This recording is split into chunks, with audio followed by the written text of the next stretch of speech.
ವಿನಾಶಕ್ಕೆ ಮೂರು ದಾರಿಯಂತೆ ಹಾಗಂತ ಒಬ್ಬ ವಿವೇಕಿ ಹೇಳ್ತಾನೆ.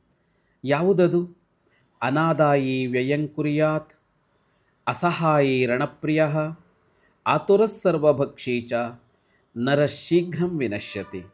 ಈ ಮೂರು ಸ್ವಭಾವದ ಜನ ಬಹಳ ಬೇಗ ನಾಶ ಹೊಂದುತ್ತಾರಂತೆ. ಯಾರು? ಆದಾಯವೇ ಇಲ್ಲದೆ ಖರ್ಚು ಮಾಡುವವ ಬಹಳ ಬೇಗ ನಾಶವಾಗುತ್ತಾನೆ. ಜೊತೆಗಾರರಿಲ್ಲದೆ ಯುದ್ಧಕ್ಕೆ ಹೋಗುವವ ಬಹಳ ಬೇಗ ಸಾಯ್ತಾನೆ. ಮತ್ತು ರೋಗವಿದ್ದಾಗ ಕಂಡದ್ದನ್ನೆಲ್ಲ ತಿನ್ನುವವ ಬಹಳ ಬೇಗ ನಾಶವಾಗುತ್ತಾನೆ. ಯಾವುದನ್ನು ಮಾಡಬಾರದು ಅನ್ನೋದು ಗೊತ್ತಾಯ್ತಲ್ಲ.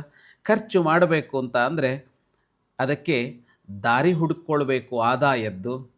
ಒಬ್ಬನೇ ಯುದ್ಧಕ್ಕೆ ನಿಲ್ಲಬಾರದು, ಕಲಹಕ್ಕೆ ನಿಲ್ಲಬಾರದು.